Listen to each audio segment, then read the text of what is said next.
Greetings, welcome to the Dividing Line. We're still on the road, will be for a little while longer. I have decided to risk it and cut the return trip back by a day. It's about all I can do, really, and still say somewhat safe. I already had pretty long days planned as it was. Prayers appreciated for that. You're traveling alone, and you all have one advantage I don't have. I can't do stimulants. I can't do anything like caffeine.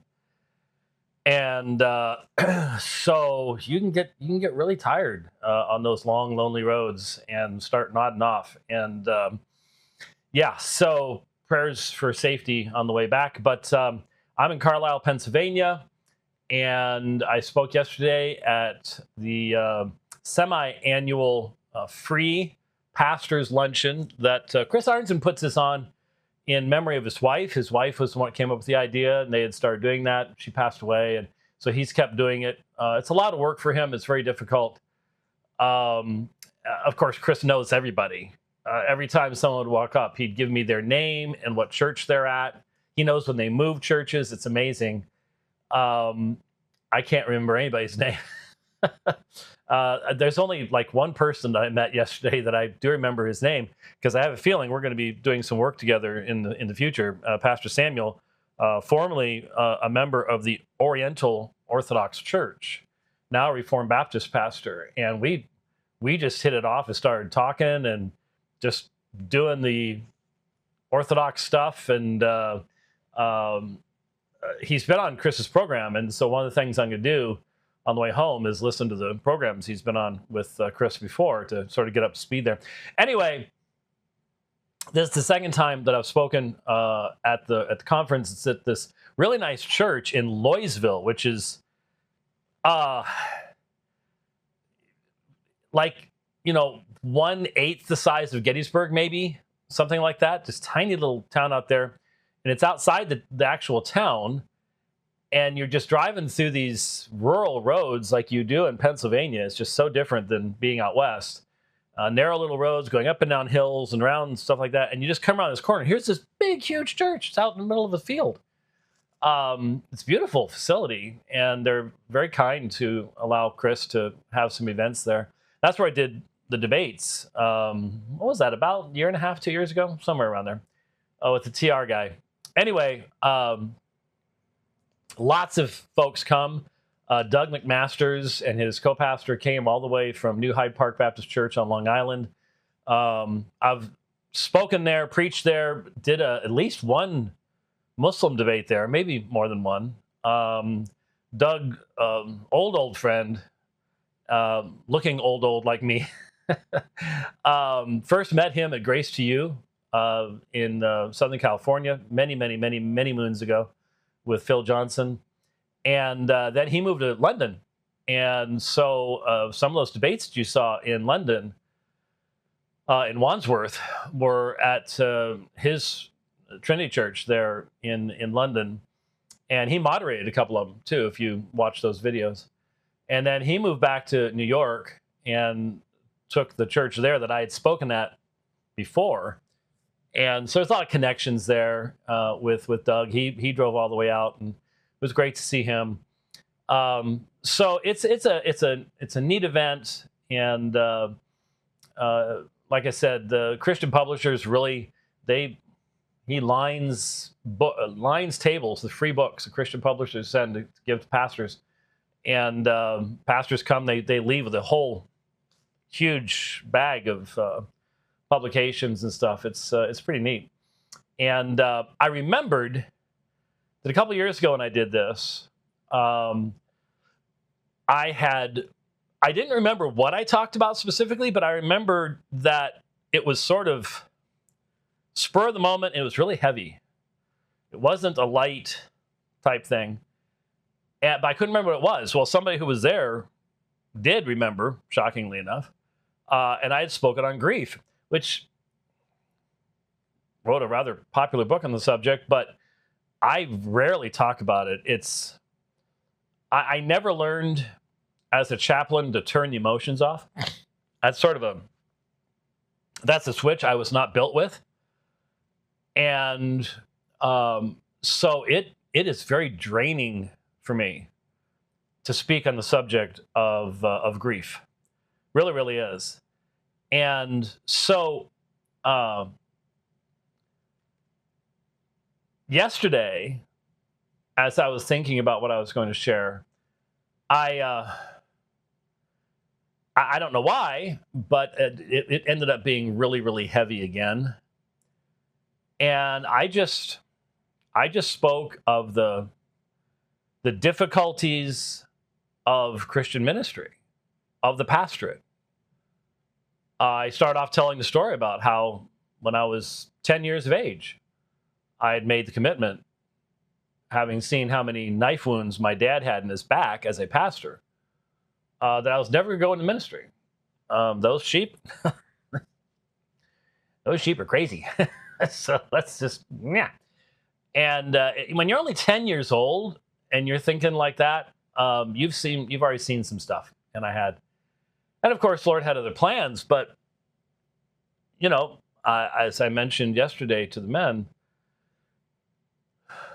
you're in the ministry for any period of time, and there is a list of names in your mind. It's not a list of names, it's a list of faces of people who have just left the faith, just shocked you one day and walked up and said, I don't believe this anymore. Get somebody else to take all my responsibilities. We're leaving. And they, you know, I'm thinking of one guy had been in our church for 20 years, was a deacon, and just boom. And no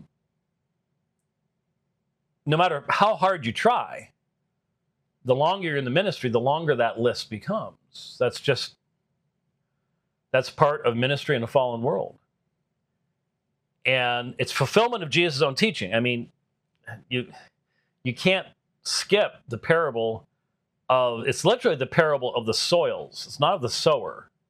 It's the parable of the soils. And that was one of the ways that Jesus prepared the disciples for the reality of ministry.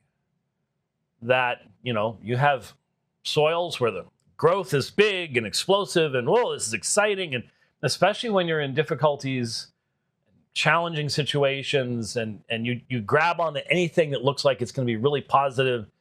And, oh, this guy, well, this is so great. We've been hoping that new leadership would come up, and here's this guy, and then no root, sun rises, dies, gone, never bore fruit, and you can't avoid that. That's part of being in the ministry. And so I talked about stuff like that, and then I went to Acts chapter 20.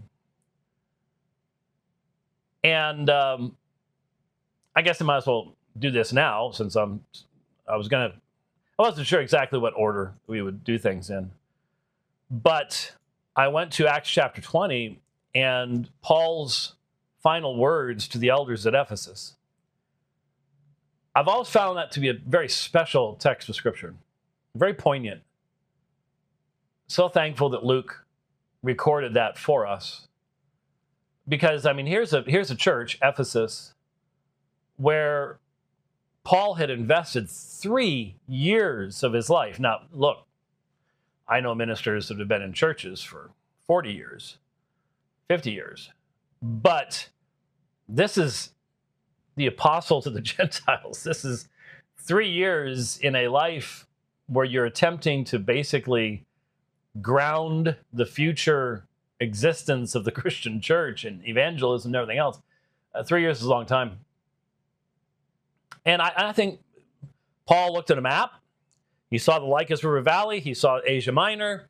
He saw all the roads that went to Rome go through Asia Minor, and said, right there, sound, solid church there will naturally spread out and will help to evangelize the world. And so, you know, he obviously poured himself. He even says, he talks about going from house to house. with all humility and with tears and with trials which came upon me through the plots of the Jews. So there was external pressure against him. His Jewish opponents, because of his past life as a leader amongst them, made his life very, very difficult. But then by the end of the exhortation, he's talking about the fact that I know after my departure, savage wolves will rise from amongst yourselves, drawing the disciples away after them. What a thing to be firmly convinced of, that I know that after I'm gone, even amongst you, the Ephesian elders that I invested so much time and effort in, there will be people who rise speaking perverse things, not sparing the flock, savage wolves. And, this is the reality that Paul understood would be the experience of the church. And he had experienced defection and apostasy himself. Demas, some of them are named. I'm sure there are lots that weren't named, who had loved the world and went back to the world or became active opposers of the gospel message. And yet he, as he says, he did not shrink from declaring to the Ephesians anything that was profitable. He specifically says, I do not make my life of any account nor dear to myself, so that I may finish my course in the ministry which I received from the Lord Jesus to testify solemnly the gospel of the grace of God. And that's what I said to the men. I said, how is it you keep going? You have Paul's attitude. You've been given a ministry. And that's the greatest gift you'll ever receive. And that's the highest calling you'll ever receive. And if you view it that way, then you'll have the foundation upon which to continue that ministry, even when, and it happens, even when close fellowship, people you have fellowship with, people you've invested in, people you've broken bread and the Lord's Supper with for years, turn on you. And you can't help but feeling, I've wasted my time. I've spoken into this person's life over and over and over in every possible way that I could think to do it. And yet here, this is what happens. Well, it happened to Paul too. And he says, very, very important, in verse 26, therefore I testify to this day that I am innocent of the blood of all, for I did not shrink from declaring to you the whole purpose of God.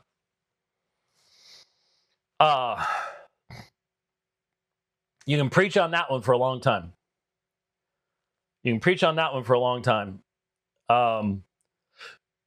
The pressures put upon ministers today to edit the message. We live in a day where some of the most fundamental blessings that the Lord has given to us in the past, He's not giving to us right now. And one of them, I am convinced, is the fact that in the church today, rather than a sound mind, the Greek term sophronismos, a disciplined mind, rather than a conviction that thinking clearly and thinking logically, consistently, is part of the way that you glorify Christ. You're thinking God's thoughts after Him. You're demonstrating that you do believe that Jesus is the way, the truth, and the life. We live in a society that doesn't think anymore, it emotes. It feels. Well, I feel this, or I sense this.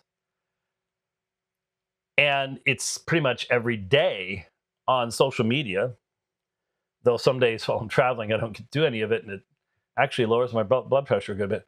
But uh, every day on social media, you will encounter someone who thinks that their emotional experience is actually a valid logical argument.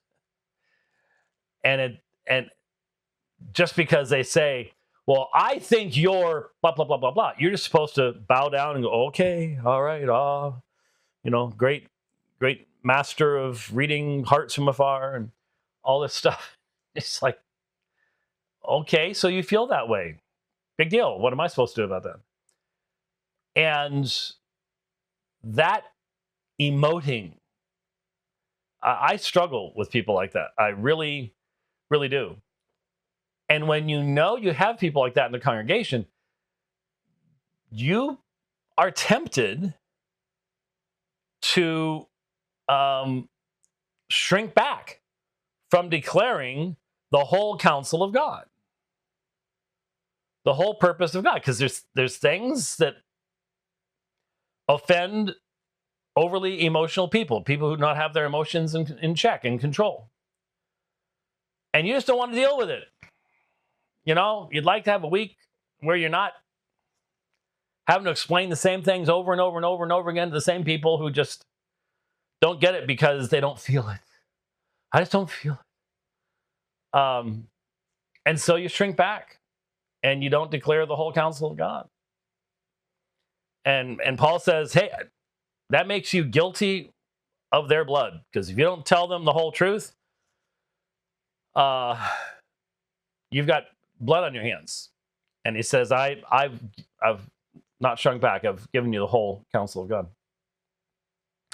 And so that's basically what I said to the men, knowing, and many of them said afterwards, I had guys come up to me afterwards, and they said, yeah, you have no idea how timely that was. And I'm like, no, I do.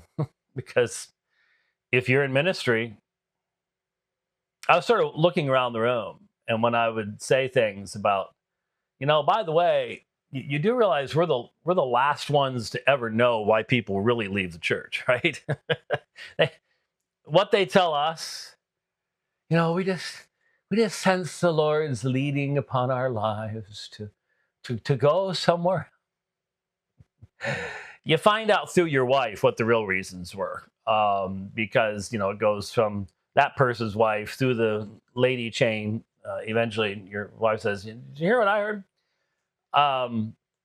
That's just how they never tell the elders if they even bother to meet with the elders before they leave. You are, unless it's a job transfer or something that like that. If it's actually a problem, they never tell you the real reasons. And I was just watching the room, and they're all like, oh man, anybody who had been in the ministry for 10, 15, 20 years, let alone 35, 40, we're like, yeah, no kidding. And yet these are the people you've married them, you've buried them, you've greeted their babies at the hospital, you've provided emergency funding for them, set up meal trains for them. Meal trains, not meal trains. Meal trains for them. You've gotten their cars fixed. You've counseled their when they're having marital problems. You've done poured into them, and then they just walk off, and you're left sitting there going. And again, if you didn't do all that for the right reason, then yeah, you are just left sort of going, well, that was a complete waste of my time. But if you did what you did in service to Christ and seeking to glorify his name, that nothing you ever do in that context is a waste of time. You may not see how in this life it was blessed with great fruit and so on and so forth, but that's because you can't see everything that God sees.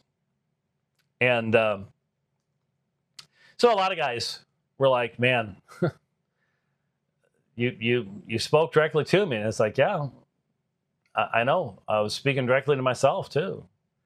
So yeah, I've not, I didn't make some commitment to be the heaviest topic speaker at Chris Arnson's pastor's luncheon, but it sort of worked out that way. And so I'll be preaching at Crystal Church on Sunday. It's Sunday afternoon. Doesn't throw me a curve. It's actually earlier in the day than we have service. And then I do need to mention this. I apologize that I have not done this before. Well, I may have mentioned it briefly, but I'm going to be at Justified Reformed Baptist Church. And let me back the things up here. Here we go. So this is 690 Training Center Road, Woodlawn, Virginia. So Justified Reformed Baptist Church in Woodlawn, Virginia. So it's, I don't know, it's about 20 minutes, I think Google said, south of the KOA I'll be staying at in Wytheville, Virginia. So I went the northern route to get here, and I'm going to go the southern route to go back, and then back on the same route on the 40 after that. And so that'll be 7 o'clock on Monday evening. So Monday, I've got to be out of here uber early because it's a 6-hour drive down there. So I look forward to greeting you there.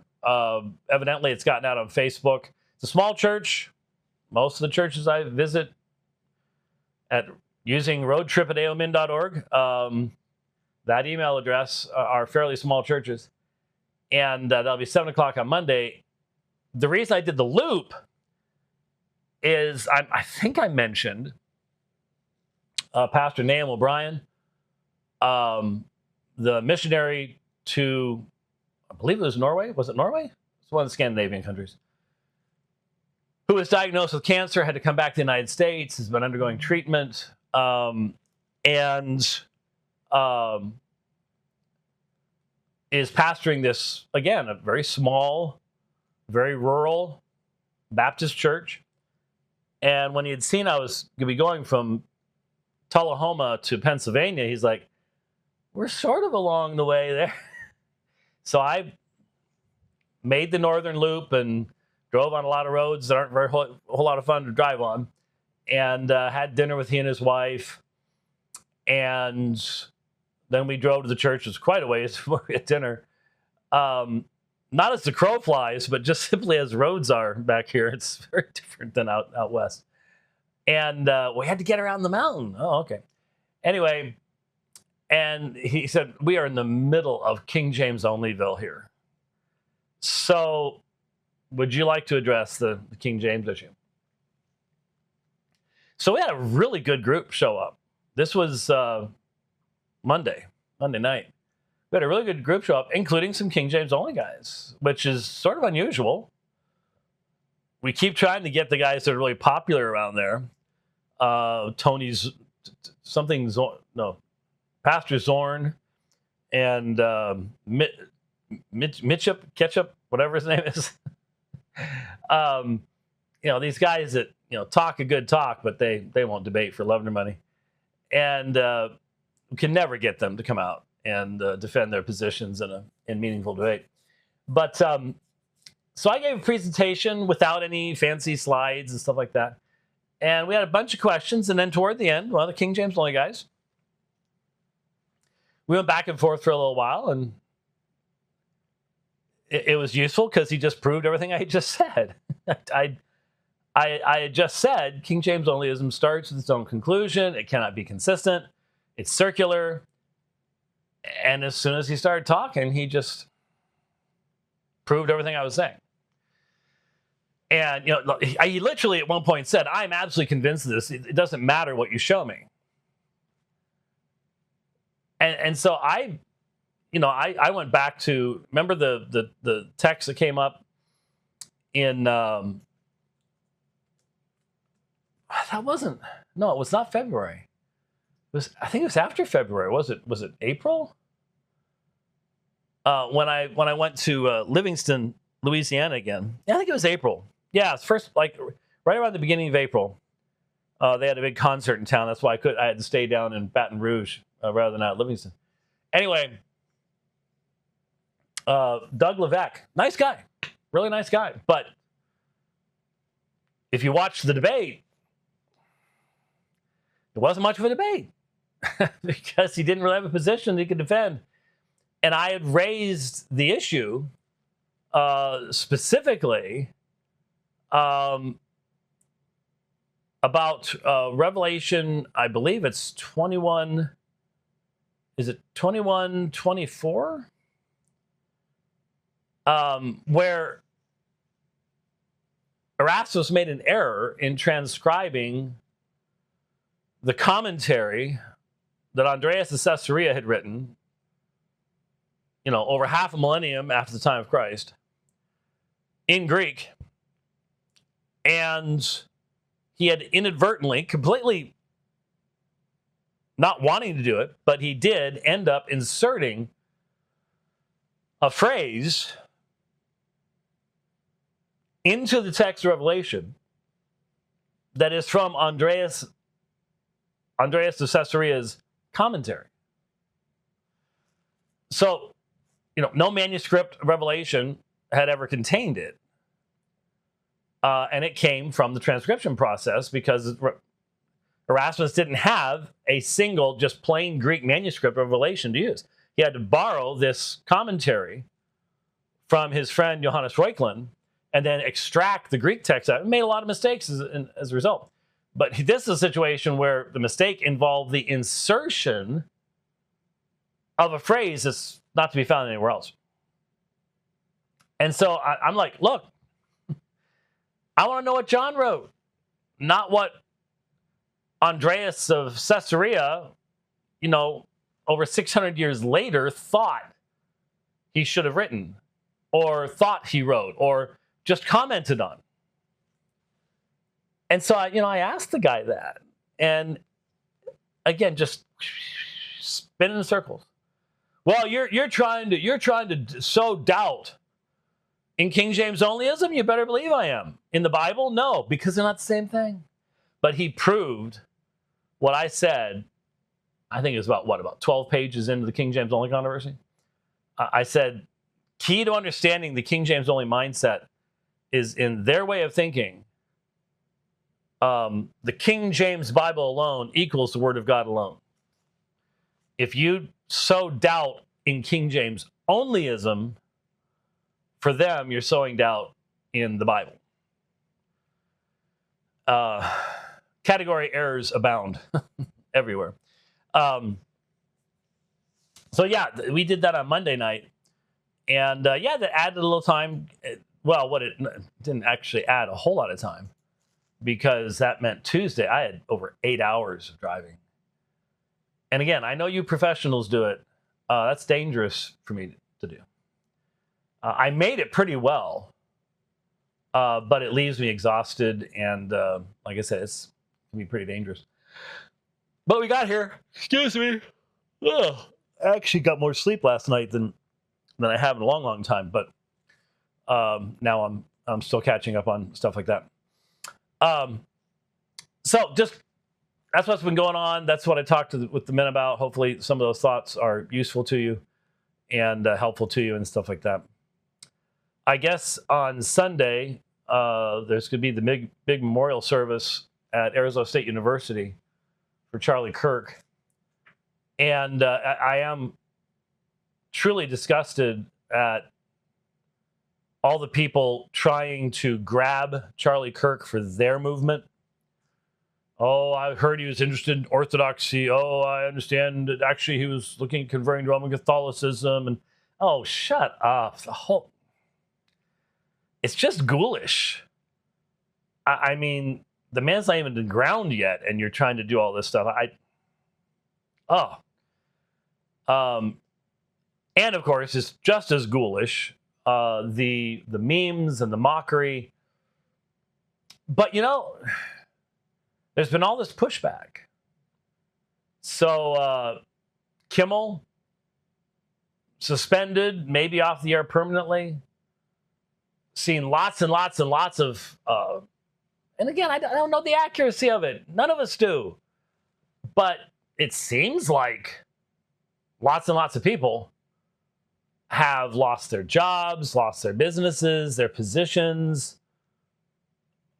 And the reason was they made extremely unwise, disgusting comments about the death of Charlie Kirk. I have to wonder what Charlie Kirk would think about that, because he spoke against cancel culture. He wasn't trying to push cancel culture out there. So I don't know. I'm not sure he'd be overly comfortable with the idea. And look, Kimmel was never funny to begin with. The company was losing millions of dollars on his show. So no one can sit here and go, oh, hey, you know, they shouldn't do stuff like that for those reasons. But and a lot of other people are like, oh, this is great, man. We're back. And you know, things are going super now. And look at all these people that are, you know, the back is broken of the leftist movement in the United States, which it's not. But, you know, look at the shift in the vibe and all the rest of that stuff. I mean, I guess the Senate voted unanimously because they didn't have Ilhan Omar. How is she in the United States Congress? How? I was just watching a clip of her speaking to Somalis, saying, I'm a Somali. That's my home. That's my homeland. And, you know, she's always talking up Somalia versus the United States. And it's just like, how aren't there about 47 different rules in the House that would say you can't have this type of conflicted representation?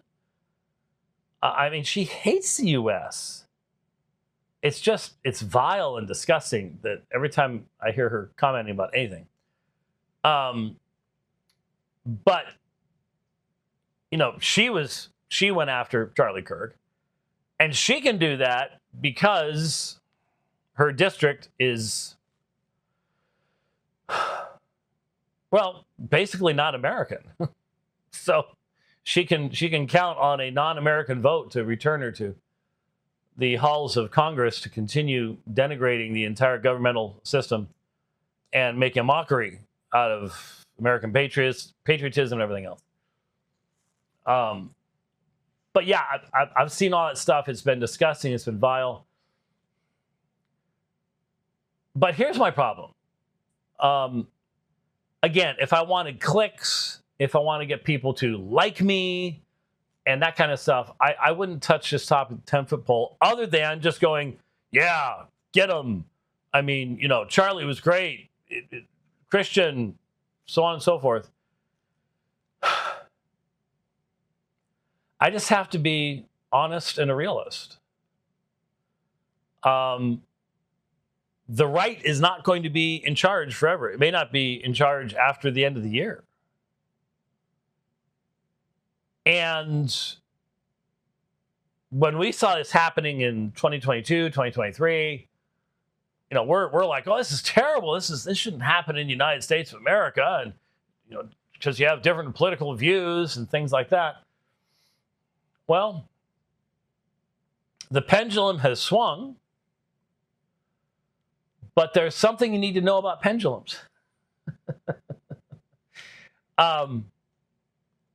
It sort of depends on how long the travel of the pendulum is, but in general, the general rule is it comes back and it goes whipping by you the other direction, and it may be over there for a long time before it goes whipping back the other direction. That's how pendulums work. And some people are convinced that they are seeing a fundamental cultural shift in the United States.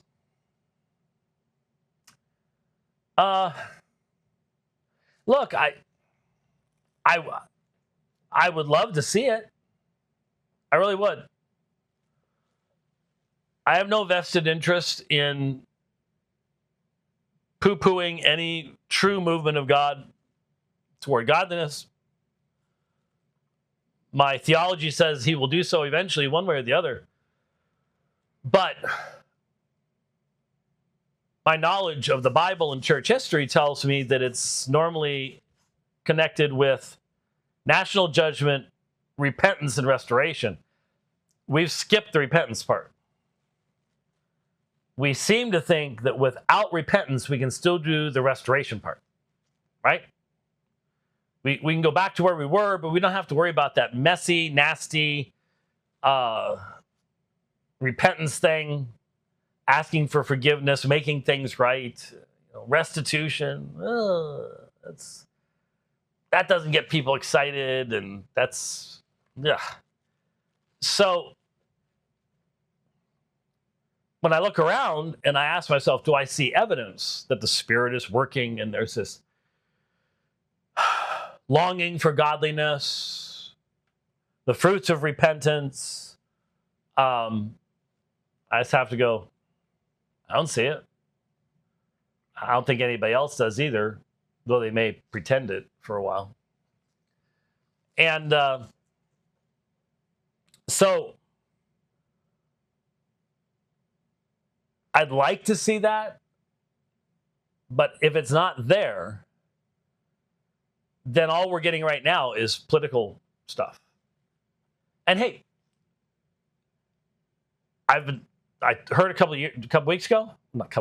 days ago, that like there had been, was it 18 or 180,000? Or was it 80,000? And then all these inquiries, TPUSA, about starting TPUSA groups on people's campuses. And I have a friend who is working to try to get a TPUSA affiliate started at a high school near where he lives. That he's invested a lot in school board elections and things like that there. And again, that's great if it lasts. My question, I know if you want to get everybody to like you, you just jump on board and run with it and try to get everybody excited and get clicks. And, we don't make money off clicks anyways, so whatever. But I know that's what you should do. But I'm that realist guy. I'm that Scottish guy that goes, well, if it all plays out the way it normally does, the leftists will have power again, sooner rather than later. And it seems like it is this pendulum swing, but a pendulum and a clock in it. I'm just sitting here thinking, how many people in my audience have never seen a mechanical clock with a pendulum that actually worked? We had one in our house. My dad got it as a trade out at the radio station. It's a really nice clock, but you had the weights on it, and every about a week or so you'd have to pull the weights up, and those weights provided the energy for the clock mechanism to keep going, and it had the chimes, and it was quite nice. I don't know whatever happened to it, but it was very, very nice. And so I just wonder how many people in the audience don't know what a pendulum swing is.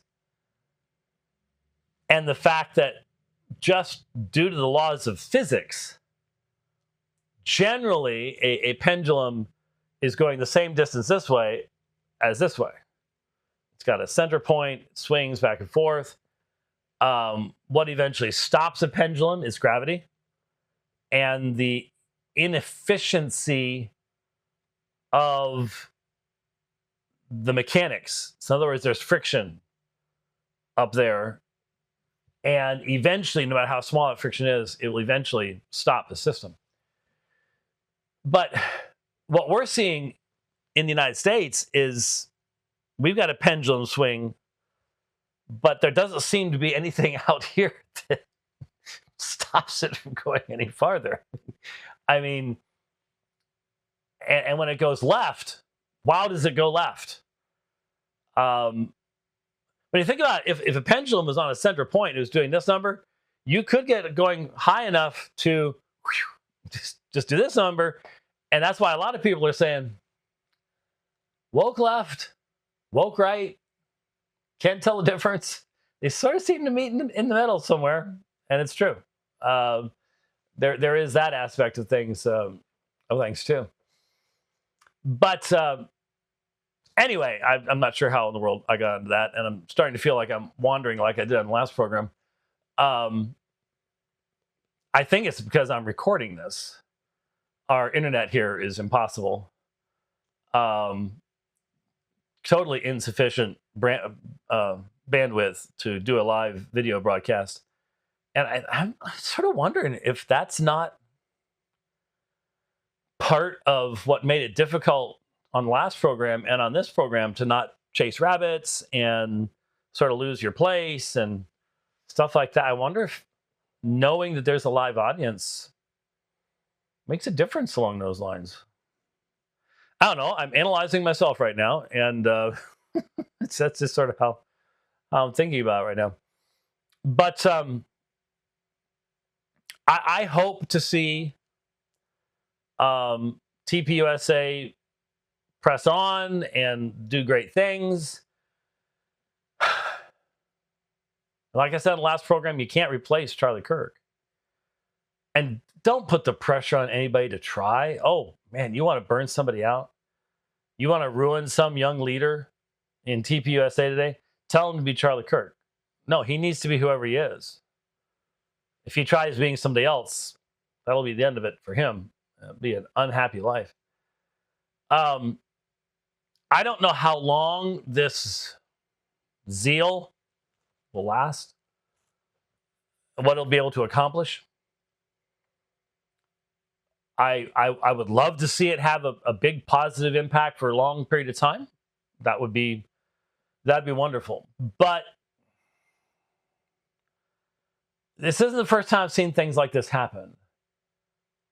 And the movements or companies or ministries or whatever that men have led and then have died have rarely lived up to what they could have been had that founder continued on with them. So I'm not sure who they're going to get. I've heard that his wife is sort of going to be filling in for now, and okay, but I can't. That's not a long-term solution. I just don't see that happening. But it would be wonderful if 2 or 3 or 4 or 5 really bright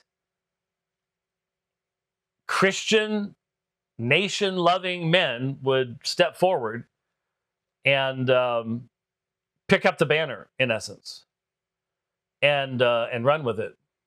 I know that Jeff Durbin has been asked to do something for TPUSA, and it's been put off for now, but it may be rescheduled and put back on the schedule even before the end of this year. We'll see, because Jeff can do that kind of stuff.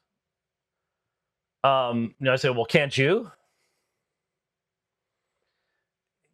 Taking live phone calls on the Bible Answer Man broadcast for all those years, or Janet Mefford. Who was it before Janet Mefford, before she sort of jumped off the ship? There's another Janet, and I forgot the name. I was on her program bunches and bunches of times too. Being in situations like that where you're getting these random, you got a bank of phone lines there. Who knows what's under the next blinking light? I do handle that fairly well, but it's normally on a specific topic. These things that Charlie did on the campuses could go anywhere. Ask the Bible Answer Man any question there is. I don't claim to have that kind of. You can ask me all sorts of stuff that I wouldn't know anything about. I'd have to go, I don't know. Never heard of it. Nothing I can do for you on that level. But I would struggle with the young people. I would struggle with young people. I struggled enough with my own kids, but they're not kids anymore. My oldest will turn 40 in like 6 months, 9 months. We're 40 years old. I've got a granddaughter who's just about to turn 16. So it was like you should go on Joe Rogan, and no, I don't think Joe Rogan would like me. Wes Huff, young, good looking, buff guy. Yeah, he far better for that situation. And I'm not saying that my time has passed, so that I won't talk to young people or things like that. But there's a lot of terminology that I don't know and I don't want to know. I'm holding out hope for the English language. It's not going to we're not going to lose all punctuation in capital letters. We're going backwards in the English language, is devolving. Well, that's what socialism Wells warned us, newspeak. Yeah, I have to ask questions about stuff. And the funny thing is, I will ask my kids. They're the first people I'll ask. I mean, I can ask Grok now. But normally I ask my kids, and they're getting old enough to where they have to sort of look it up and talk to someone that's younger than them. You're definitely well into the grandfather years and heading toward the great-grandfather years when that type of thing starts happening. And so no, it takes a special person to do that kind of campus stuff. And, I actually, and I'm not going to, I don't want to, hold on a second here, because the person I was just about to think about here.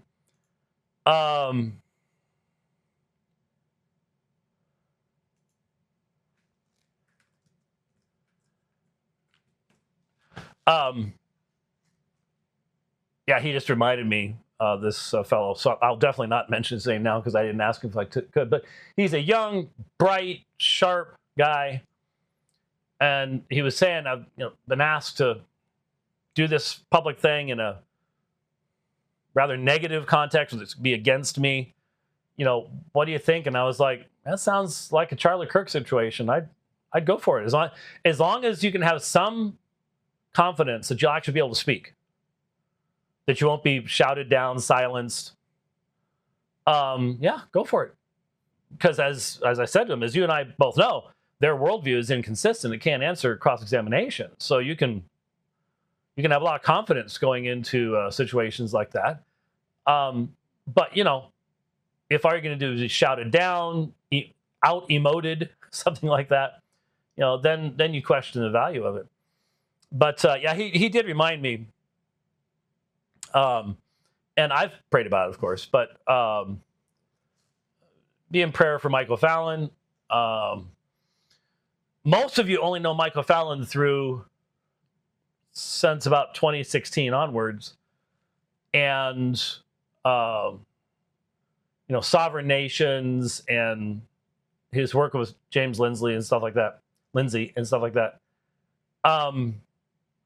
But I knew Mike, and if you've watched any of my debates from, 2000, actually 1999 onward, well, about 2000 onward, you see Mike a lot in them, moderating or introducing them. He had put the money out to organize them, and his whole company, Sovereign, grew out of him doing cruises for Alpha and Omega Ministries. He and his wife invited, I've told the story before, he wanted me to come out, talk about Roman Catholicism. He's a former Roman Catholic. And he left this voice message on my answering machine that said, if you'll come out and do a conference at my church on Roman Catholicism, we'll take you on a 3-day, 2-night Caribbean cruise. I never even thought about, I never thought I'd go on a cruise in my life. It was not attractive to me at all. I didn't really think about it. So I went home that night and I said, yeah, this guy left a message on the phone machine and said if I come out and speak on Roman Catholicism in Florida, that he would, they'd take us on a 3-day, 2-night cruise. Kelly looked at me and said, we're going on that cruise, whether I have to speak on it or not. I said, oh, okay. So when I think of all the stuff that Mike and I have done since then, we can all give thanks to Kelly for that one. But yeah, he was looking at heart surgery when I last talked to him just a matter of days ago, and it looks like he's still in the hospital and things like that. So we need to pray for he and Saw, his wife, and the whole team there, Kathy. They do good work, and they're good folks, and so we need to pray for them. But anyway, yeah, there's a whole young generation coming up, and we need to be encouraging them. And it really bothers me that people online, you're just attacking young people. No, I want to encourage the young people who will be serious. Not the flash in the pan, not the young people that are just blown about by whatever wind of cultural change there is. The young men who are rooted in the Word, serious-minded. There's a whole, someday I'm just going to have to do a study. I think I may have done one many years ago. But someday I have to do a whole study on the dividing line of the words that the New Testament uses, and Paul especially, such as sophronismos, sound mind, disciplined, self-controlled, act like a man. There's just a whole group of words that are not popular in our culture today, that would not sell like the prayer of Jabez did. Okay, I just dated myself again. But man, it's worthwhile hearing what Scripture says about that and living in light of that. Those are the young people that I want to encourage, not the ones that are chasing clicks. There's plenty of those people, and their end will be the shipwreck of the faith. It will be. A couple of things I wanted to get to, and looking here, I've only got a few minutes left in the hour, but it's not like anybody cares what time it is right now. There's some really interesting stuff going on in Rome. I keep getting sent this stuff. And, I'm not going to have a chance to get to today, but there is a Soteriology 101 video that I need to try to remember. There's a lot of details. You got to keep juggling stuff when you're on the road. I will try to remember to get it downloaded, so maybe we can cover it on the return trip. Where, once again, Leighton Flowers, he writes, that moment when James White realizes that provisionism makes more sense than Calvinism. No, Leighton, that was the moment where I was like, am I covering this again? Someone needs to make you, at least we can get Grok to do it, I suppose, but I would love someone to make you, maybe even a functional one-string banjo, because that's all you've got. And take the frets off, because you got one note. You got one string and one note. And honestly, Leighton, sometimes it's just like, how many times? He may say it different ways, but how many times are we going to say the same thing over and over again to someone who does not have ears to hear? I don't know. I was talking with Jeremiah Nortier. He's going to be debating February 6th and 7th. I'll be one of the debaters. I'll be debating a Unitarian. I would like to be debating another Roman Catholic along with that time on a Marian dogma, but it's really hard to get Roman Catholics to do Marian dogmas seriously. I mean, like I said, you can find I specifically said to Marlon, I said, I want a sane Roman Catholic to debate, not the guys that can prove the perpetual virginity of Mary from the Denny's menu. Okay, because there are people like that are just, and there's no reasoning with them. They're not serious. But Jeremiah is going to be debating Leighton during that debate marathon, and I definitely want to be there for that one. I definitely want to be there for that one. Why? I don't know, because there won't be anything new. I'm sure Jeremiah will do a great job. He, like this other fellow that I just mentioned before, they're the next generation, along with Jeff and those people. They're the generation coming after mine. But yeah, I can tell you exactly what Leighton Flowers is going to say, and it won't matter what Jeremiah's responses are. That's the problem with all of it. That really is. So we'll get to that. But one of the things I wanted to mention, I'm seeing a bunch of stuff about Pope Leo and the LGBTQ stuff.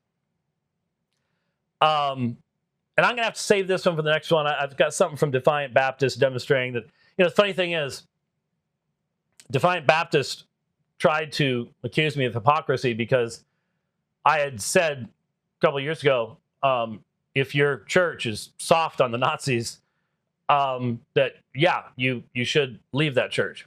And so then, how can you sit there and say people shouldn't be telling people to leave the church if they don't talk about Charlie Kirk?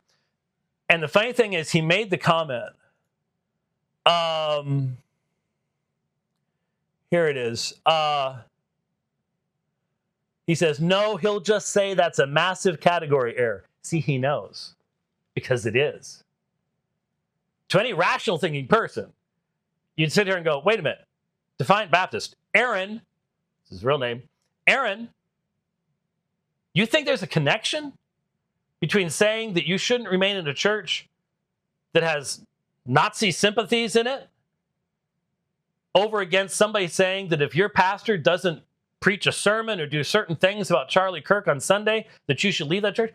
If you are so spiritually dull and mentally incompetent to not see that category error, there you go. You just proved my point. Thank you very much. And the thing is, he knows it. He knows it. He says, no, he'll just say it's a massive category error. Bingo, because you know. If you could refute that, you would. You can't, and you know it. He's a problem. But not only that, I have a shirt. I wore it to dinner a couple nights ago. I have a shirt. You've seen it. I've worn it on the program a number of times. It's a World War II fighter aircraft shirt. And I've been a World War II buff since I was a kid. Built models of planes and ships and tanks. And guess what? I built models of German aircraft, German tanks. They designed the best tanks during them, and nobody came close to them. I mean, a King Tiger. Are you kidding me? We didn't get anywhere near their technology in tanks during the war itself, or even for quite some time afterwards. And even when we did, we were just stealing their ideas. But the thought had always been in the back of my mind somewhere. The thought was, someday I'm going to wear this shirt, and some idiot on the internet is going to go, look, he's got a swastika on his shirt. He must like the Nazis. Now, I don't have it on right now. It's in the other room. But, there's a Japanese zero right on the front. There's the rising sun. They were in the war. The Messerschmitts were fine aircraft. The Germans developed the first functional jet fighter before we ever did. But I always thought that some moron is going to sit out there and go, oh, look at that, this swastika. And I'm just like, okay, yeah. Yeah, there are people like that just are got the IQ of a wet shoelace, and they're going to make that kind of argument. And lo and behold, Defiant Baptist. Aaron pulled it off for us. Way to go, Big Aaron. So real quickly here, there's a lot of stuff going on about Pope Leo. There have been there are groups that have been here. Catholic Coalition asks Pope Leo XIV to reject powerful lobby pushing same-sex unions. Signatories urge the Holy Father to revoke fiducia supplicans and speak with absolute clarity, leaving no room for doubt or ambiguity. You know, I have to respect people that are asking for that. Fiducia supplicans was a violation of Roman Catholic tradition. And if you think Roman Catholic tradition is apostolic tradition, then why wouldn't you ask the Pope to do this? Because obviously Pope Francis erred. Well, wait a minute. Pope Francis erred. Well, wait a minute. That's our system has a problem now. You do. Exactly. No question about it. But it's Leo's responses. Because I commented, it didn't take long for Leo to get chosen.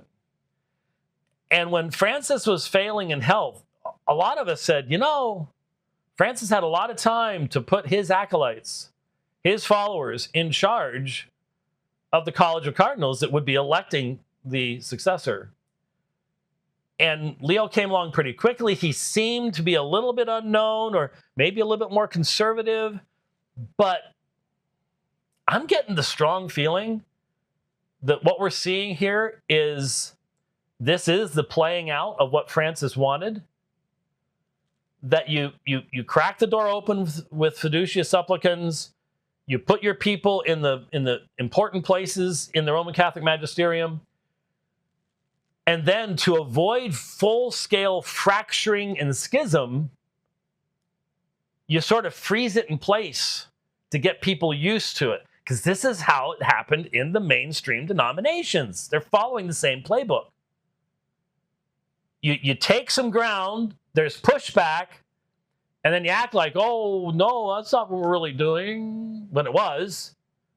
And you leave it there long enough that they get used to where the new line is, and then you can push forward from there. Just a little bit. You can't do it real fast. And the more traditional a group is, the slower you got to do it. Okay.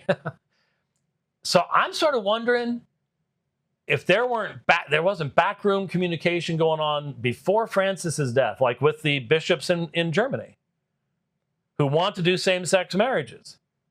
Okay, it's coming. You've just got to be patient. It can't be done overnight. We will look the other way for now, but it's coming. Just work with us.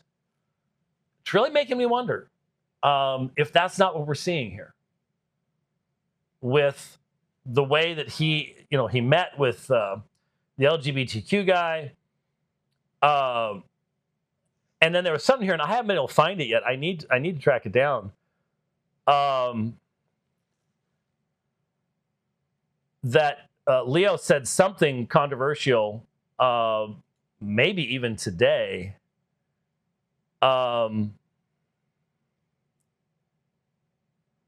Yeah, okay, here's just part of the quote. This fellow said he said he was also perplexed by Pope Leo's suggestion that it is, quote, highly unlikely, end quote, the church's teaching on sexuality and marriage will change in the near future. The point is not whether such a change is likely or unlikely. The church's teaching in these areas cannot change at all, Ureta told the NC Register. Well, the Pope should affirm this with absolute clarity, leaving no room for doubt or ambiguity. Well, part of me feels sorry for these folks. I know that's what you think. And if you think the church's teaching on these things is infallible, irreformable, and apostolic, then yeah, that's the position you'd have to take. But it's none of those things. And so I guess that is a fascinating statement, that saying it's highly unlikely that the church's teaching will change in the near future? Can you can you see anybody at Trent saying that? Any of Innocent the Third or something? No, you couldn't. I'll have to track that down. I will, if I have time, try to track down that. Or hey, if any of you out there find that, send it to me. I'd be happy to not have to invest the time in it. That'd be great. But fascinating stuff going on. We got to keep our eyes on it. It has an impact on everybody. All right. Well, we went through a bunch of that stuff there, and I do not expect to be able to do anything again until Tuesday at the earliest. And again, when we're traveling, it's a nice little park I'm in right now. I like the nice folks, good location, all that stuff. Only one problem: trees everywhere, which means I can't use Starlink, and the internet connection is extremely slow. That's why I'm recording this. So you never know.